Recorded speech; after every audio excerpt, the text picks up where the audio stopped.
Hola a todos, bienvenidos a los que están del otro lado. En esta oportunidad estamos en una entrevista especial, estamos con el cofundador de la Red Global de Laicos Renova Más, Andrés Castillo. Hola Andrés, ¿cómo estás? Bienvenido.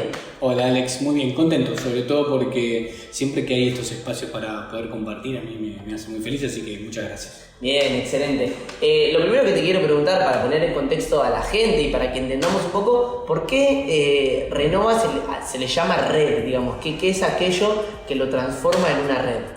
Bueno, a ver, el concepto de red es algo básicamente nuevo, ¿sí? Y significa que en realidad diferentes personas en diferentes lugares geográficos pueden trabajar por un mismo propósito, por una misma visión, por una misma meta, por un mismo objetivo. Es relativamente nuevo, así socialmente, pero también dentro de la iglesia incluso más nuevo todavía. Nosotros estamos muy acostumbrados a lo territorial, en cambio el concepto de red nos permite poder estar juntos aún en la distancia, ¿no? Bien, ¿en cuántos países o en cuántas ciudades tiene presencia esta red en la actualidad? Bueno, nosotros lo medimos de dos formas, ¿no? Primero, la forma en los países y en las ciudades donde hemos hecho algún servicio, ¿no? Donde hemos trabajado como Renova, que no significa que haya un misionero de Renova. Y después tenemos el espacio de misioneros, donde sí, cada uno de los misioneros vive en una parte del mundo y esa presencia para nosotros está dada en 12 países, pero hemos servido en más de 30 países alrededor del mundo. Bien, ¿cuál crees que es el rasgo identitario de esta red? ¿La cantidad de miembros comparten alguna característica en el que te des cuenta que son parte de esta red? Bueno, a ver, yo te voy a contestar esto, espero que no se enoja nadie. Que no te quiero meter en un lío, sí. No, básicamente yo siento que la gran característica que nosotros tenemos es la vocación de servicio. Yo creo que cada uno de los miembros de la red tiene como primero en su corazón la posibilidad de servir. Y no pensando el servicio como aquello que nos va a generar reconocimiento o por aquello que nos van a dar gracias, sino básicamente tomando el versículo donde Jesús lava los pies de sus discípulos. La familia Renova, creo que básicamente lo que lleva adelante es eso, ¿no? Decir, bueno, a ver, ¿dónde hay un servicio? Contá conmigo, allá voy, allá estoy, ¿no? Se trata de eso, una gran vocación de servicio desinteresada sobre todo. Bien, ¿a qué le atribuís el hecho de que se haya expandido tan rápido? Digo, porque Renova acaba de cumplir hace un par de meses 6 años y ya tiene presencia en mucha cantidad de países. ¿A qué le atribuís esa expansión? Bueno, no queda otra que atribuírsela a la presencia del Espíritu Santo, a su acción, ¿no? Porque uno se pone a mirar básicamente los datos y va a decir, bueno, a ver, es un poco más de 6 años de vida, no se puede haber trabajado en tantos países, tener tantos miembros, porque incluso los miembros son de países de lenguajes diferentes, Bélgica, Francia, Alemania, Estados Unidos, ¿no? Como diferentes idiomas. Eso también hace que uno vea claramente la acción del Espíritu Santo en esto, ¿no? Para mí es una gran alegría que eso pase de esa forma, porque no se trata de nuestro conocimiento, de nuestra inteligencia, no se trata de eso, sino se trata de que en verdad estamos siguiendo la voluntad del Espíritu Santo. Claro. La otra pregunta que te quiero hacer en base a la red global es, ¿qué es aquello que lo hace global? ¿Por qué se denomina de esa forma? Bueno, la definición de lo global está puesto en 2 puntos. Lo primero es, se llama internacional, aquello que se hace fuera de tu país, ¿no? Digamos, si yo estoy haciendo una acción en Argentina y hago una acción, no sé, en México y otra en España, estoy llevando adelante algo internacional. Lo global está más pensado no en acciones aisladas, sino que cada acción que se haga en diferentes partes del mundo tiene un mismo núcleo, un mismo propósito, ¿no? Que lo que cambia es el lugar en donde se trabaja, pero la finalidad termina siendo de la misma forma. Después tenés otra definición que es un poco más técnica todavía, y es que internacional está marcado en menos de 3 continentes y lo global está marcado en cuando hay presencia en más de 3 continentes, que es lo que nos está pasando a nosotros ahora, que empezamos a tener presencia en África. Entonces, bueno, eso también nos cataloga como algo global. Perfecto. ¿Estás al tanto del ministerio que lleva adelante el sacerdote James Malone, si no me equivoco? Es canadiense, él lleva adelante un ministerio como de renovación de las parroquias. Sí, para nosotros fue una gran alegría poder conocer su ministerio, ¿no? Pero una gran alegría porque Cuando lo descubrimos, que empezamos a leer, que empezamos a ver sus videos, que empezamos a conocer sus libros y demás, nos damos cuenta que estábamos en el mismo camino, exactamente en el mismo camino, ¿no?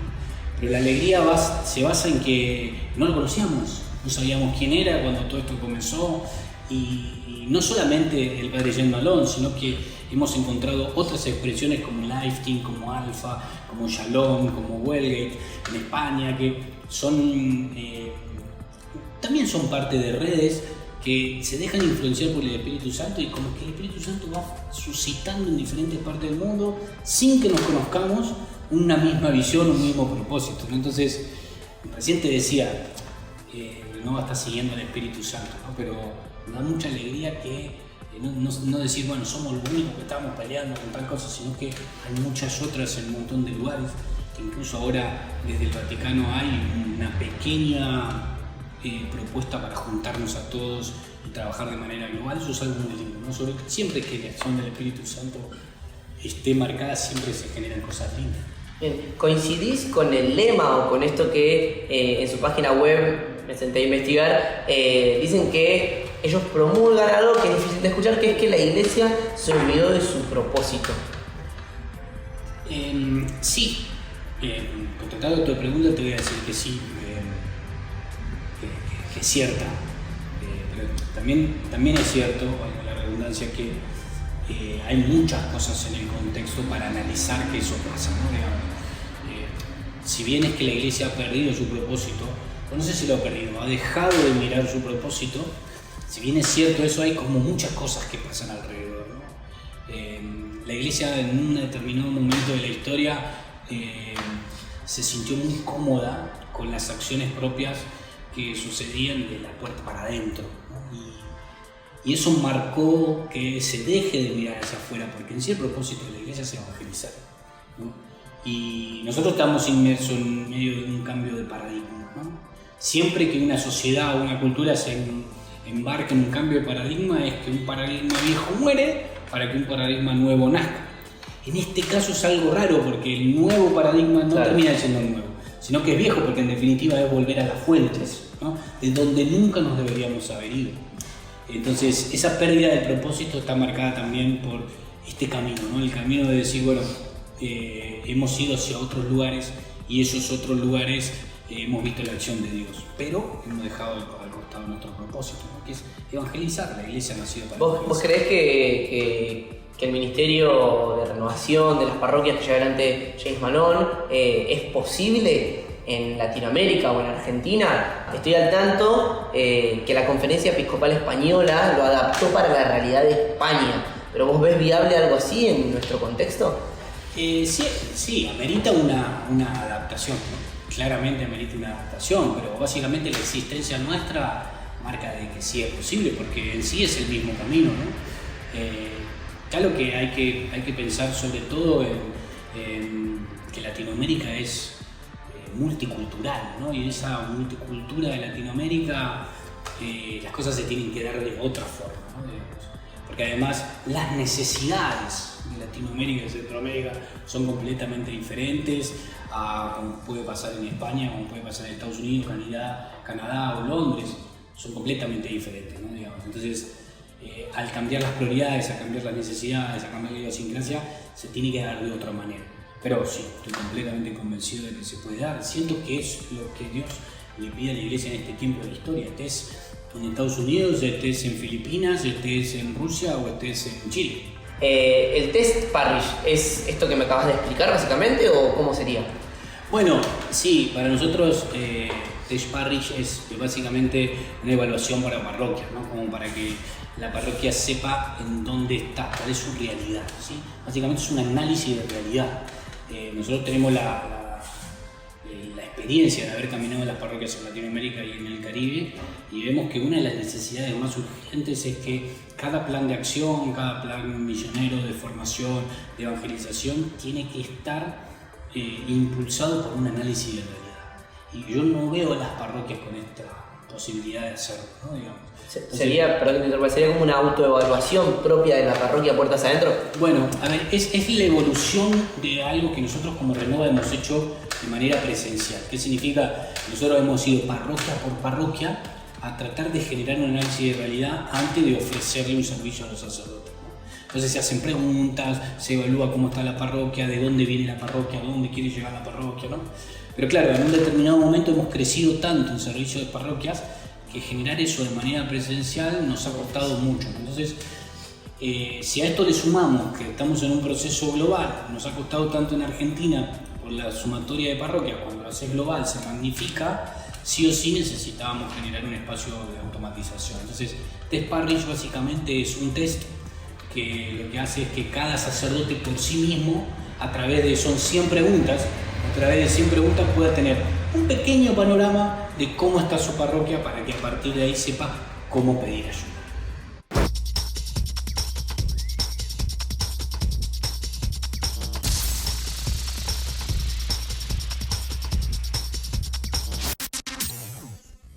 Bien, y para este momento, en realidad para varios momentos de la entrevista, la producción nos planteó un juego, ¿sí?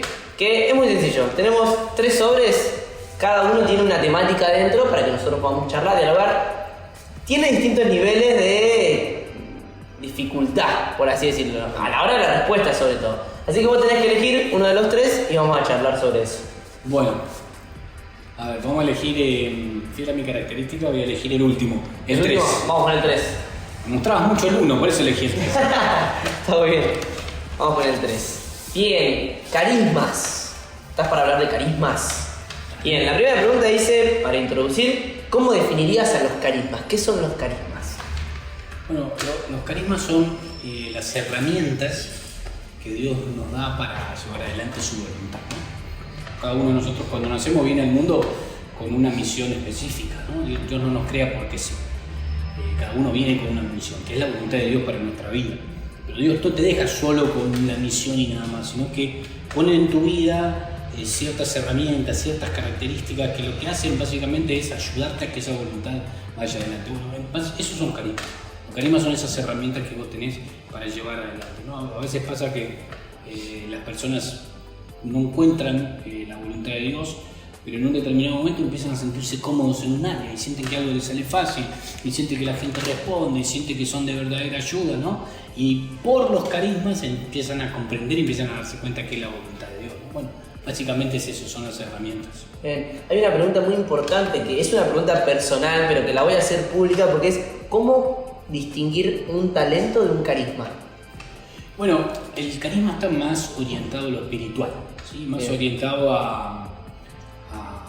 Los talentos también forman parte de la voluntad de Dios, ¿no? Porque todo lo que Dios pone en tu corazón, todas las características que vos tenés, que la gente tiene, están orientadas a seguir la voluntad de Dios. Lo que pasa es que el carisma, al ser de un rango espiritual, lo que hace es construir tu santidad. Bien. El talento en sí ayuda a la voluntad de Dios, pero si vos tenés un talento puedes aplicarlo en cualquier parte sin necesidad de que estés en el camino del Señor, y eso no construye tu santidad. Excelente. ¿Crees que son realmente aprovechados los carismas por las personas, digamos? Yo creo que las personas lo que necesitan en este tiempo es formación sobre los carismas, ¿no? Y en eso el que lo tiene que impulsar es la misma iglesia, ¿no? Impulsarlos, fomentarlos, formarlos, enseñarle a la gente a buscarlos, ponerlos en práctica, ¿no? Hoy tenemos una iglesia que trabaja mucho más por necesidad, más para cubrir huecos de servicio, que respetando el carisma de cada una de las personas, ¿no? Entonces, yo estoy convencido que la iglesia hoy debería poder tomarse el tiempo de que cada laico, cada persona que se acerca a la iglesia con voluntad y con la idea de servir, con el deseo de servir, pueda también la iglesia ayudarle a descubrir su propio carisma, para que ese servicio esté bien enfocado, o sea, esté dirigido en el lugar donde tiene que estar y no en otro lugar, porque básicamente cuando uno está en un lugar que no le gusta, empieza a hacer las cosas, no sé, se aburre, no le gusta, se cansa, quiere hacerlo de otra forma, se enoja, deja, ¿sí? Tenemos mucho en nuestra iglesia de personas que hacen el servicio por poco tiempo, porque en realidad les cansa, porque básicamente cuando vas a la raíz no están haciendo lo que el Señor le pidió para su vida, ¿no? Entonces la iglesia debería poder tomarse el tiempo de enseñar a los laicos de qué se trata el carisma para que el servicio sea genuino.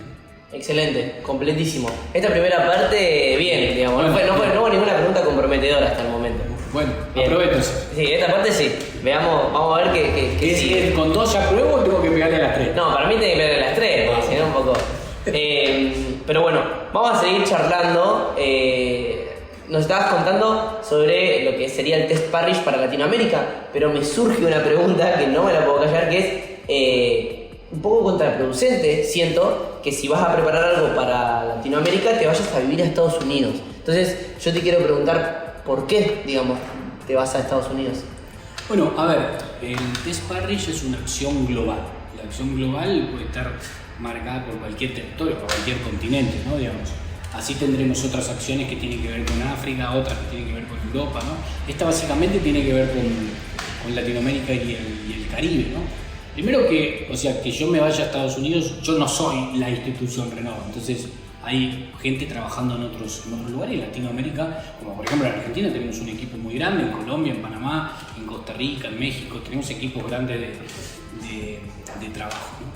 Pero la realidad es que hay dos cuestiones por las que voy a Estados Unidos. La primera es porque cuando emprendemos el camino global entendemos que bueno, Argentina nos quedó lejos de todo, ¿sí? En viajes, en logística, en recursos, nos quedamos lejos de todo. Entonces, logísticamente, llevar adelante una acción global desde Estados Unidos tiene mucho más beneficios que hacerlo desde un país tan lejano hacia los otros países como Argentina.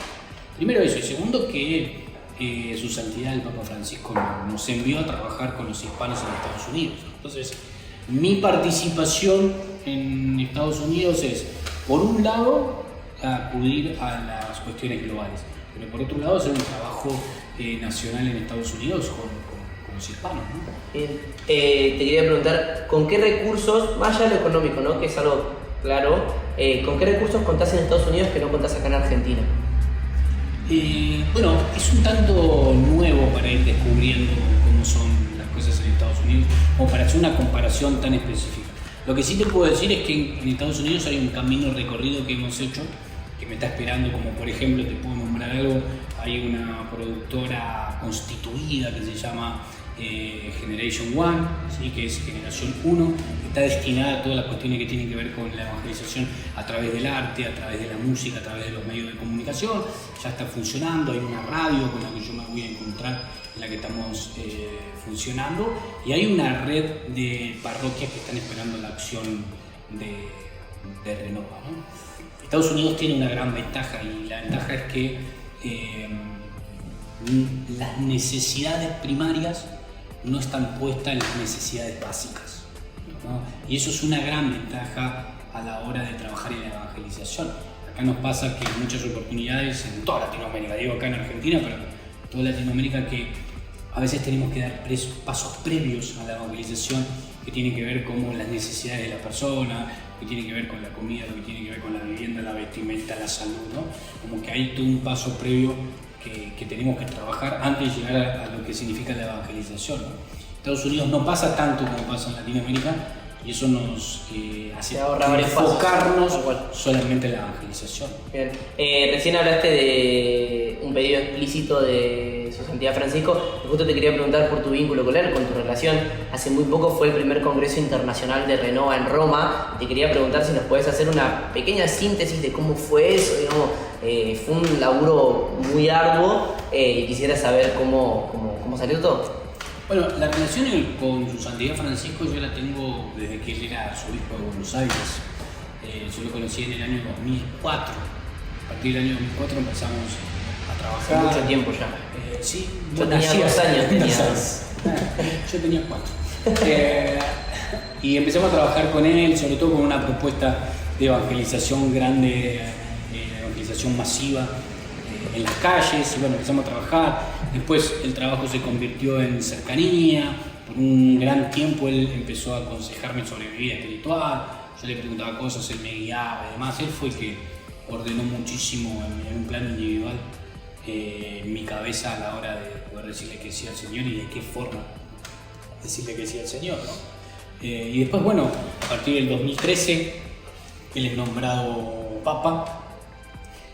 La relación se entabló de manera más internacional. Claro. Porque yo trabajaba en lo que es Argentina. Bueno, al principio había trabajado en Buenos Aires, me había expandido con los centros de evangelización a distintas provincias, pero ya esto era otra cosa, ¿no? Era mirar a la iglesia mundial, mirar las necesidades de la iglesia global, no quedarme solo en la tierra que me vio nacer, sino que emprender, misionar, se entabló una relación muy fuerte y bueno, desde ese momento todos los años estamos con él y él nos orienta y él nos dice para dónde seguir y nosotros bueno, le hacemos caso claramente, ¿no? Porque hemos pedido pedirle consejo para saber cómo seguir, así que la relación es cercana.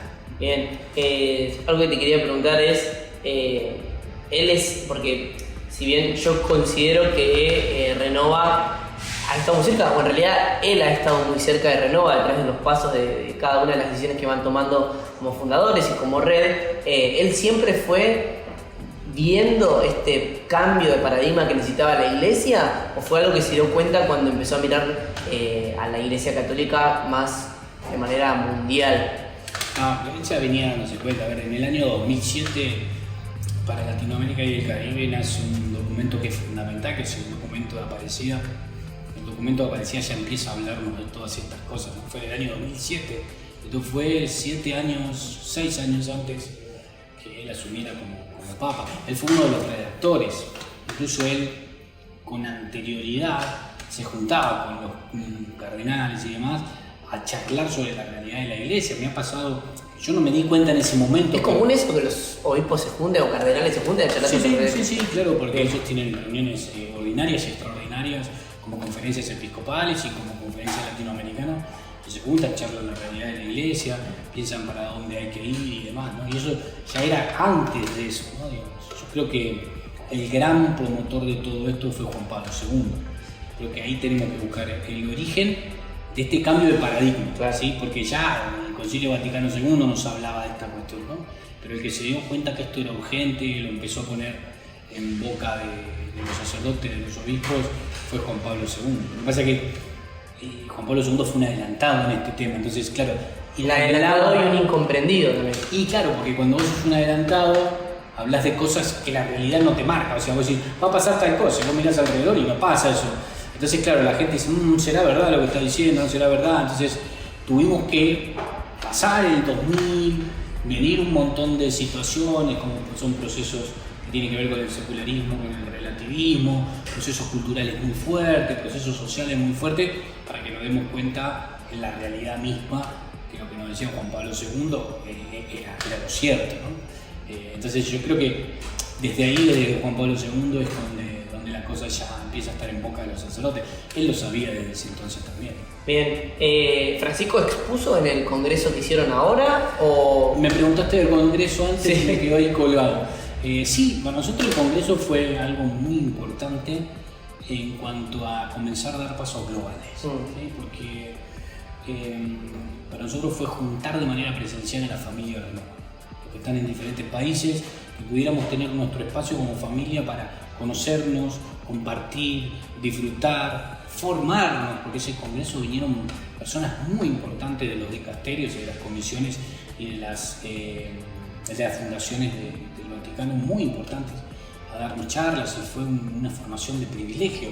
No me acuerdo con quién hablaba esta semana, con alguien de Renova, y le decía que nosotros lo hicimos dentro de un auditorio, y el sacerdote, que era el que administraba el sacerdote, el auditorio, en un momento le digo, no, bueno, ahora va a venir Monseñor Lucio Ruiz, que es el secretario del Dicasterio para la Comunicación, y dice, ¿va a venir Monseñor? Sí, va a venir a estar con nosotros.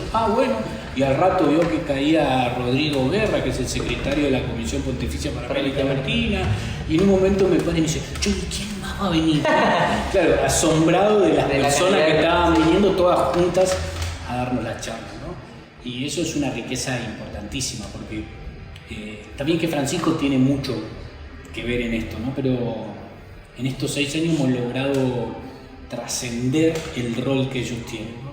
Nosotros vamos, charlamos de la vida misma, o sea, de cómo está tu familia, cómo está tu mamá, cómo está en tu país, porque muchos de ellos han dejado su país por estar en el Vaticano. Entonces hemos cruzado una frontera. No te voy a decir que somos amigos, pero sí que nos conocemos y que nos tenemos siempre presentes. Son verdaderamente hermanos en la fe. Eso, verdaderamente sí, y más allá del rol, claro, ahí está lo importante, ¿no? Bueno, algo que te quería preguntar también ¿es normal que Francisco esté presente en este tipo de eventos? ¿Es algo que él suele hacer o es algo como extraordinario que hizo por Renova, digamos? Bueno, yo no estoy tan seguro, de verdad, lo digo de verdad, no quiero ser una falsa humildad, pero digo, yo no estoy tan seguro. Todo lo anterior también fue de verdad, me imagino. Espero que sí, no me acuerdo. No, pero digo, yo no sé si él es diferente con nosotros o si lo hace con todos. Porque él lo que tiene también es esto de la intimidad con cada uno. Entonces, muchas de las cosas que hace con nosotros no se entera nadie. Entonces, yo no sé si lo hace solo con nosotros o si lo hace con todos. La verdad es que no lo sé. Pero sí me pasó algo cuando hicimos el congreso y fue que varios de los que vinieron a exponer nos contaban, minutitos antes de subir al escenario a hablar o cuando se estaban por ir, nos contaban que Francisco habla de nosotros en los pasillos, en las reuniones que no son oficiales, cuando se juntan, ¿no? Y habla de nosotros y nos expone, estamos nosotros en la boca de él como parte de esta nueva iglesia que viene naciendo. Entonces, eso a mí me da una alegría enorme, ¿no? Que el Santo Padre, por lo que significa, ¿no? Digamos, el Santo Padre nos considera parte de la nueva iglesia y estemos en su boca, para nosotros es mucho. Yo siento que Francisco está condenado, entre comillas, a ser un santo de nuestra iglesia, ¿no? Y yo pienso tal vez, no sé, ¿no? Es una cuestión que pienso, no sé si se dará, pero me pienso por ahí con uno de mis nietos, ¿no? Y que venga y me entregue una estampita de, no sé, San Francisco de Buenos Aires, no sé, me entregue una estampita, ¿no? Que yo le pueda decir, mira, con este santo, papá hablaba, papá trabajaba, papá iba y trataba de seguir la voluntad de Dios, ¿no? Me parece que eso va a ser... El abuelo no le porque tiene el nieto. ¿Qué dije? Papá. Ah, sí, el abuelo. No, claro, porque trato de verlo en los años que corro, ¿no? El abuelo trabajó con él. Creo que eso va a ser algo muy lindo y muy fuerte, ¿no? Bien, hace un rato hablábamos de Generación 1, conocido, ¿no? Generation 1.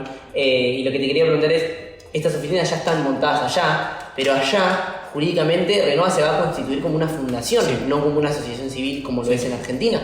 ¿Por qué? ¿Qué beneficios le da la fundación que no la asociación? Digamos, ¿por qué ese cambio?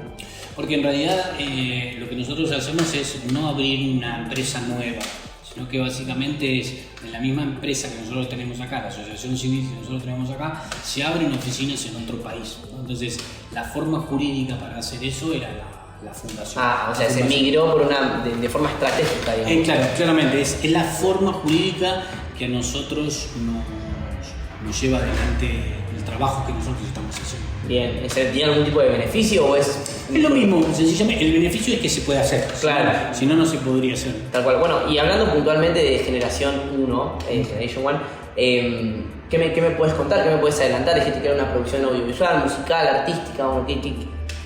Bueno, en realidad se forjó porque tenemos varios proyectos, ¿no? Hoy en día, en este desembarco, en este camino que estamos haciendo de manera global, muchos de los proyectos nosotros lo hemos llamado unidades independientes. Las unidades independientes son aquellas que tienen un camino propio, digamos, ¿no?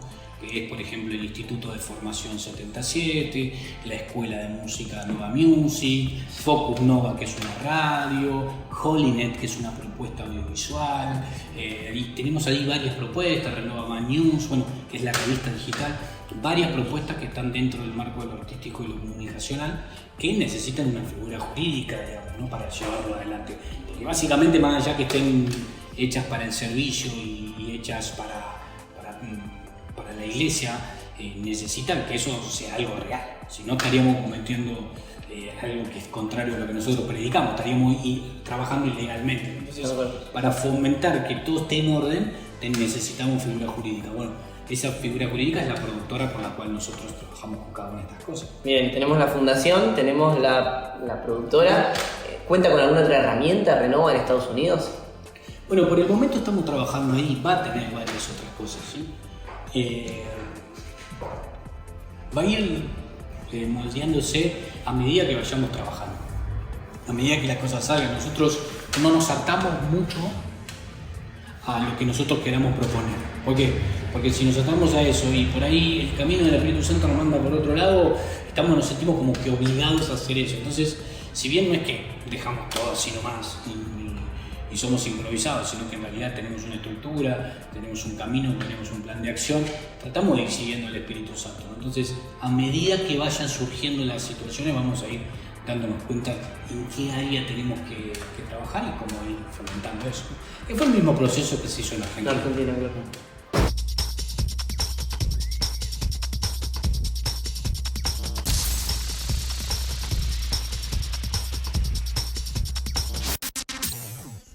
Bien, volvemos con la segunda parte del juego. Dale. Te quedan 2 sobres ahora. El 1 y el 2. Acordate que cada uno tiene una temática diferente. Elegí el sobre que... ¿Otra vez querés que vaya con el 1? Bueno, vamos con el 1, que te estoy refregando Tal cual. Es que yo hubiese elegido el 1, por ejemplo. Bien. Importancia de la parroquia en el entramado social y empresarial. Bien. Complicamos más. Nos estamos poniendo más sofisticado, digamos, a la hora de preguntar. Ya no te preguntamos. ¿Cuál crees que es el rol de la iglesia o del católico en lo social? ¿No? Tiene una parte la parroquia que es Cáritas, pero ¿cuál es el rol dentro de lo social en sí? Bueno, es básico, ¿no? Digamos, es básico porque en definitiva es el amor al prójimo, no hay otra vuelta que darle, ¿no? Digamos, nosotros estamos llamados en cada uno de los pasos que hagamos, en cada una de las acciones que hagamos, estamos llamados a mirar la necesidad del prójimo, ¿no? Digo, no como asistencia, sino como misericordia, que es como Jesús nos mira, ¿no? Digo, la misericordia y la compasión tienen una diferencia de lo que es el asistencialismo, porque la misericordia y la compasión te hace vivir lo que el otro está viviendo, ¿no? Entonces, frente a una necesidad, uno puede hasta incluso sentir lo mismo que el otro siente, ¿no? O sea, hasta ahí donde Jesús nos invita, ¿no?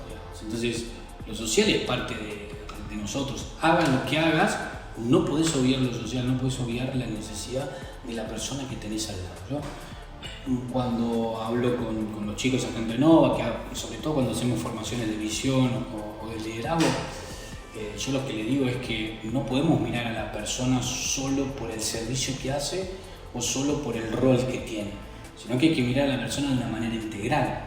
Yo no puedo pretender que una persona esté sirviendo de la mejor manera o venga todos los días a servir si su preocupación pasa porque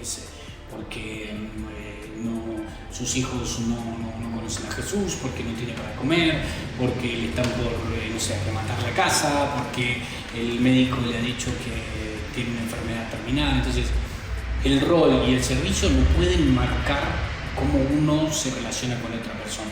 Se tiene que relacionar de manera integral. Entonces, ese camino es importantísimo porque ahí es donde empieza a funcionar la comunidad.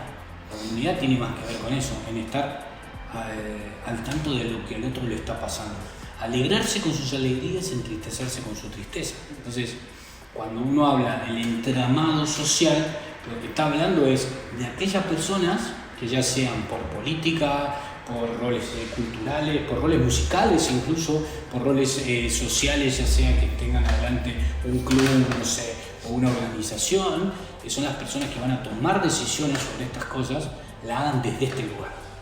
Entonces, ahí es donde la parroquia empieza a tomar un rol fundamental. ¿Por qué? Porque la parroquia no es solamente el lugar donde se viene a rezar. La parroquia no es solamente el lugar donde se viene a formarse sobre Jesús, sino que es donde venimos a incorporar valores.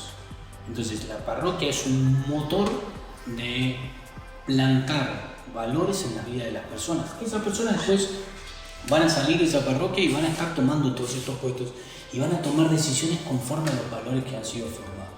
Entonces, la parroquia es fundamental en el entramado social, porque es uno de los pocos ámbitos que por fuera de la casa es uno de los pocos ámbitos que fomenta este tipo de valores. Que fomenta el tipo de valores, ¿no? Entonces, la parroquia ya no puede estar mirada solamente como un espacio de fe, sino que tiene que estar mirada también como un motor que tracciona cada una de las cuestiones que tienen que ver con cultura, con socialismo, pero socialismo de sociedad, con empresarios, con políticos. Todo el entramado social necesita de personas que tengan grandes valores.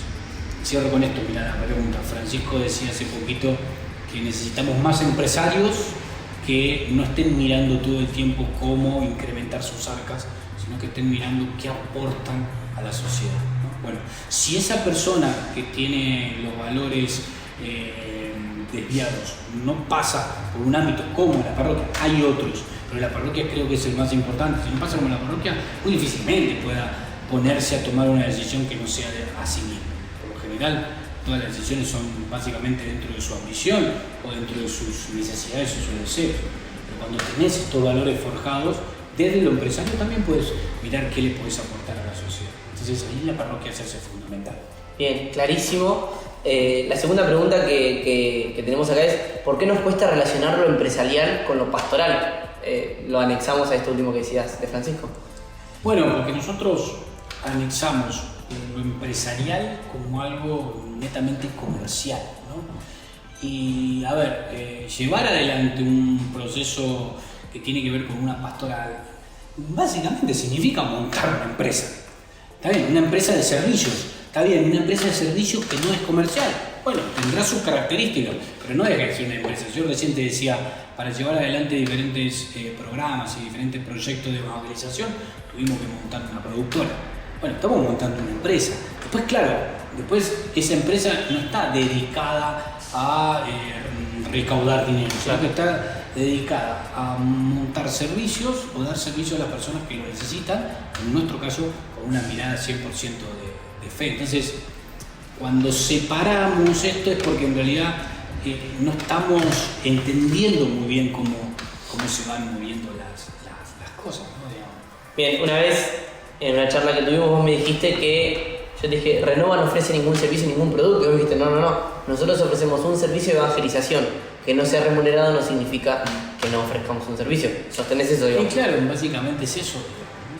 Bien, hasta acá dejamos el juego, queda el último sobre, lo dejamos ahí. Este pasó mejor que el anterior. Bueno, vamos, todo pasó mejor que el anterior. Vamos subiendo. Bien, vamos a charlar sobre algo que ya fuiste anticipando, es un tema que personalmente me enciende mucho, porque hay mucho de lo que hablar, ¿sí? Que es el nuevo paradigma de la iglesia. Si bien hablamos de que no es un nuevo paradigma, no es que estamos dejando un viejo paradigma, estamos adoptando uno nuevo, no es que o que el proceso debería ser volver a la fuente donde originalmente no se hubiese tenido que ir la iglesia, digamos. Pero si querés podemos arrancar y charlar de eso. ¿Crees que la iglesia está migrando hacia otra forma de evangelización? Creo que la iglesia está volviendo a su forma de evangelización. Creo que es eso. Porque acá hay muchas de las cosas en este cambio que se le pide a la iglesia, muchas de las cosas que se piden, que se le pide socialmente, culturalmente a la iglesia, tienen que ver con el contenido mismo de la iglesia, ¿no? Con su identidad. El cambio que nosotros profesamos desde adentro de la iglesia no tiene que ver con nuestra identidad o con nuestro contenido, ¿no? Sino que tiene más que ver con las formas, ¿sí? Ya lo nombro de vuelta, Concilio Vaticano II en el año 62 nos invitaba a esto, ¿no? A que podamos encontrar las formas para evangelizar de la mejor manera dependiendo de la realidad, ¿sí? Entonces, lo que empieza a cambiar no es el contenido de nuestra identidad. Lo que empieza a cambiar es la forma en que nosotros transmitimos ese contenido y esa identidad. La forma en que nosotros vivimos ese contenido y esa identidad. Eso es lo que cambia, ¿no? Entonces, claro, por ahí yo me voy a meter en algunos temas medios escabrosos o que por ahí no se quiere tocar mucho.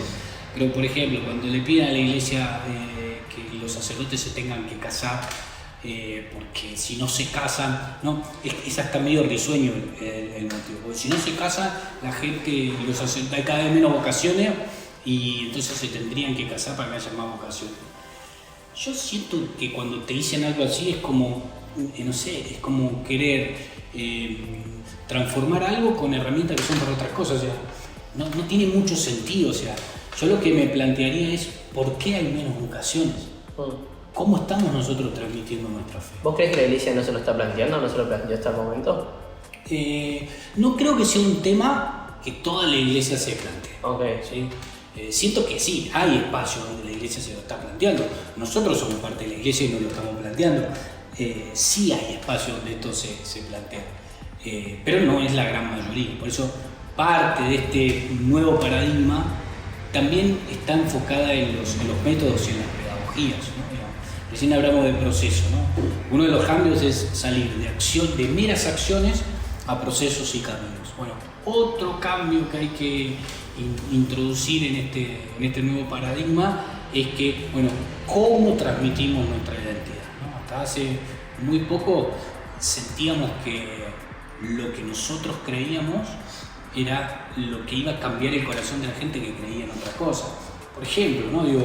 Cuando se trató la ley del aborto, la gran mayoría de la iglesia decía no se puede abortar porque la palabra de Dios dice que no.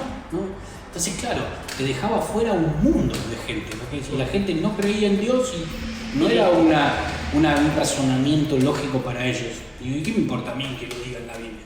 Era algo que para nosotros tenía significado. Entonces, durante mucho tiempo quisimos evangelizar, quisimos misionar, no escuchando el sentido o lo que la gente tenía en su corazón, sino tratando de imponer lo que había en nuestro corazón y en nuestro sentido, ¿no? Hoy creo que la evangelización está parada sobre la escucha, ¿sí? Francisco lo ha dicho cantidades de veces, ¿sí? Este sínodo que ha pasado en el mes de octubre nos invita a dialogar, nos invita a escuchar, nos invita a acompañar, ¿no? Entonces, la mirada está puesta en el otro, no en nosotros. Entonces, el proceso de evangelización ya no es un proceso de conquista, sino es un proceso de acercamiento, es un proceso de fraternidad. Esa es la palabra que nosotros tenemos que aprender a escuchar. Por eso la conversión pastoral ha salido en el año 2021, un documento que habla sobre la conversión pastoral, ¿no? Entonces, claro, al principio entendíamos que la conversión pastoral era salir a las calles y convertir a la gente para que la gente se vuelva a Dios, ¿no? Claro, cuando uno empezó a profundizar ese documento y entendió de qué se trataba ese documento, el documento fue muy controversial, muy raro y muy extraño, y mucha parte de la iglesia lo escondió bajo la alfombra, porque lo que invita a la conversión pastoral es salir a evangelizar para poder convertirnos nosotros. Claro. Eso fue algo que hizo un estallido. Si a este cambio de paradigma, porque ya no le decimos algo nuevo, sino el volver, le tuvieses que apodar con un nombre o le tuvieses que designar a este proceso una denominación, ¿cuál sería? Bueno, yo creo que este cambio es la revolución de la fraternidad. Creo que cuando miramos a otros, nos construimos a nosotros mismos. Así que si hay que ponerle un nombre, creo que es la revolución de la fraternidad. Bien, excelente. Dentro de la revolución de la fraternidad, porque me quedó muy bien el nombre, te quisiera preguntar cuál crees que es el rol del laico dentro de todo este proceso y dentro de este cambio de paradigma. Bueno, muy simple y muy corto. El rol del laico es el del mismo de siempre. Yo no sé si se trata de que el laico tenga que tener un rol, sino que acepte su rol. Okay. Y el rol del laico es transformar el espacio donde está, ya sea trabajo, ya sea familia, ya sea grupo de amigos, ya sea iglesia, en el lugar donde está, tiene que tener la capacidad de transformar. Si en el lugar donde el laico no está, el laico está, la gente no entiende que algo está pasando en el corazón de esa persona, es porque no estamos transformando nada. Bien, o sea, vos me estás hablando de algo mucho más del rol que ocupás dentro de la parroquia como laico. Estás hablando del rol del laico en la sociedad. Es que no se puede dividir. No puedo dividir, yo no puedo ser una persona dentro de la parroquia y otra afuera. Si eso me pasa, lo que me está sucediendo es que no soy un cristiano. Bien. Para ser un cristiano tengo que ser el mismo adentro y afuera. Si me da vergüenza hablar de Jesús en mi trabajo, si me escondo en mi grupo de amigos, no estoy siendo un cristiano. Entonces, yo creo que el laico tiene que transformar el espacio en donde está, sea donde sea, para bien o para mal, pero tiene que transformar el espacio donde está. Excelente. ¿Crees que puertas adentro de la parroquia a la hora de llevar adelante procesos pastorales, crees que tiene que tomar un protagonismo mayor, teniendo en cuenta la necesidad de vocaciones, por ejemplo? No sé si es un protagonismo mayor, vuelvo a decirte lo mismo que al principio. Siento que tiene que tomar el protagonismo que debería haber tomado, ¿no? Okay. Y en este camino es en concordancia. El sacerdote, el religioso, la religiosa, el consagrado tienen su rol, el laico tiene el suyo, tenemos que caminar en conjunto. No es que porque haya menos vocaciones ahora los laicos tienen que tomar, digamos, el laico tiene que hacer lo mismo que para lo cual fue designado y el sacerdote para lo cual fue designado. Si tenemos pocas vocaciones, tendremos que replantearnos ¿Qué es lo que nos está pasando? Que hay gente que no se está enamorando del Como no 100%. tapar un bache con otro. Claro, Bien. tal cual. Yo jugué al fútbol en juventud y uno de mis técnicos me decía, si el delantero no hace goles, no puede salir el arquero a hacer goles. Porque ahí tengo dos problemas. Tengo un delantero que no hace gol y un arquero que no está en el arco. Entonces, si algún jugador del campo no está jugando bien, lo que hay que hacer es, todos debemos hacer mejor nuestro trabajo para que no se sienta eso que está pasando, ¿no? Y esto es lo mismo. Bien, ¿sos consciente por ahí o estás al tanto de la cantidad de casos de clericalismo que hay dentro de la iglesia, en donde se llega hasta cierto lugar con la evangelización porque ese es el tiempo que tiene el sacerdote? ¿Crees que parte del clero está preparado como para ceder espacio en la toma de decisiones? Bueno, es uno de los trabajos, ¿no?, que estamos haciendo. Uno de los trabajos de este proceso es enseñar, formar, acompañar a sacerdotes para lo que es la delegación, ¿no?, para que otros puedan tomar decisiones también y que esas decisiones sean respetadas, ¿no?, para que el laico no sea meramente un ejecutor de órdenes, sino que pueda trazar un camino en base a su experiencia y su conocimiento, ¿no? Pero también el clericalismo no siempre está puesto en los sacerdotes.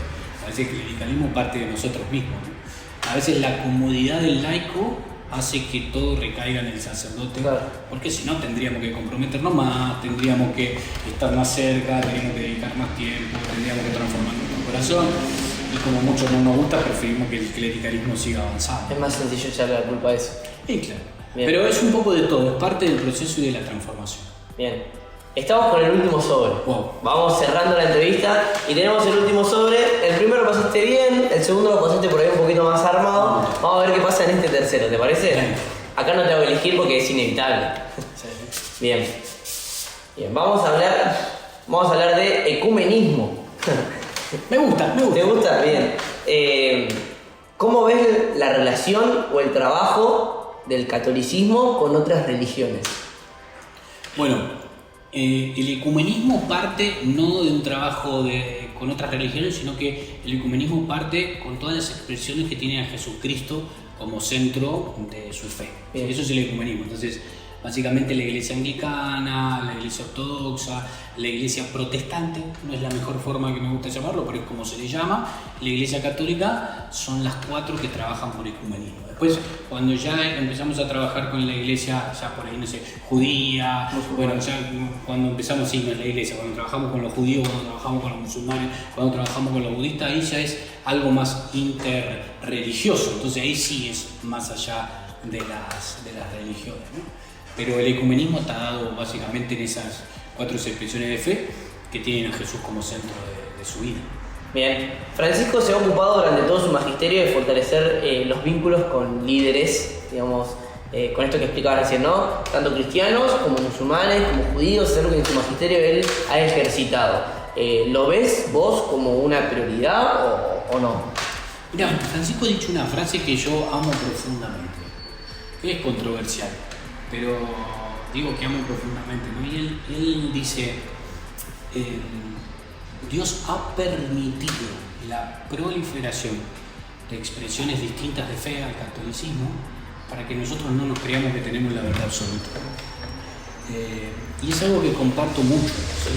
Yo aprendo mucho en el trabajo ecuménico de otras iglesias, aprendo mucho de cómo llevan adelante, por ejemplo, su relación con Jesús. Hay muchas iglesias evangélicas que han hecho algo hermoso en su relación con Jesús, y a veces nosotros somos más acartonados, a veces, no todos los lugares, pero somos más acartonados, somos más fríos, nos cuesta conectar con Jesucristo, con el Espíritu Santo, ¿no?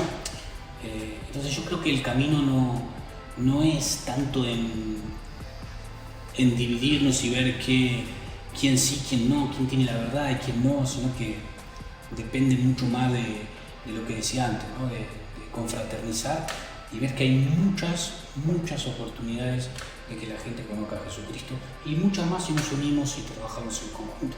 Bien, excelente. Terminamos el juego con las 3, yo creo que aprobados. Todavía. ¿Pero qué nota? Nada, bueno, eso lo va a decir la gente. Yo creo que la cantidad de visitas que tenga esta entrevista va a ser la que determine si estuvo muy bien, si estuvo más o menos, o si estuvo para atrás.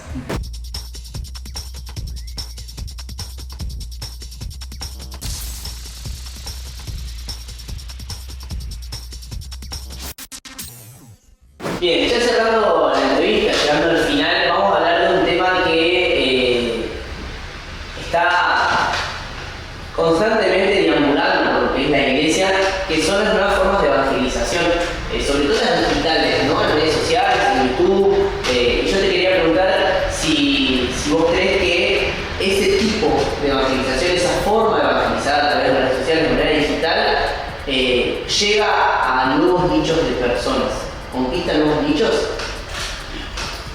A ver, yo lo que creo que la evangelización digital no está dentro de la nueva forma de evangelización, ¿no? Porque yo analizo la nueva forma de evangelización más de una manera integral, o sea, más allá de la plataforma. Una plataforma puede ser una red social o un video, también una plataforma puede ser el cara a cara. Yo lo que creo en lo que significa la nueva forma de evangelización es que hoy la evangelización requiere un compromiso mayor de nosotros.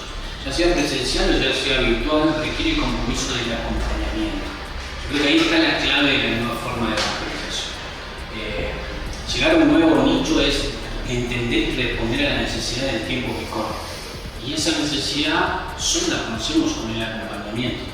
Así como en las redes sociales uno tiene, no sé, en Instagram tiene un montón de personas que ven sus videos, pero uno no conoce la vida. La evangelización es un poquito más que dar solo un mensaje. Que dar un mensaje y además acompañar a aquella persona que recibe el mensaje. Hoy el evangelizador tiene que estar dispuesto al acompañamiento. Bien, excelente, claro, y no habrá la respuesta tampoco, pero genial. Algo que te quiero preguntar es si vos ves posible un nuevo avivamiento en la iglesia, pero este avivamiento del Espíritu Santo que viene y revuelve absolutamente todo. Mira, no sé si es posible, siempre es posible, ¿no? No sé si se va a dar. Claro, al hablar de Dios siempre contás con la posibilidad de que pase. Claro, pero no sé si se va a dar. Ahora, yo te voy a ser sincero, es parte de mis oraciones diarias. A mí me encantaría poder vivir un avivamiento de esta forma como lo planteo. Vivir un avivamiento en donde la gente de golpe, del día a la noche al día, empiece a tener a Jesús en su boca, empiece a contagiar la palabra de Dios, empiece a cambiar su vida, empiece a acercarse de manera masiva a espacios donde la fe transforma su corazón. La verdad que desde cualquier lado que me tocara estar, para mí sería como broche de oro poder vivir un avivamiento. No sé si se va a dar o no, no sé si lo voy a vivir o no, pero yo lo pido a Dios. ¿Vos crees que hay signos que determinan cuándo va a haber un avivamiento, no? El último lo tuvimos en la década de 60, 70, puede ser, ¿no? 60.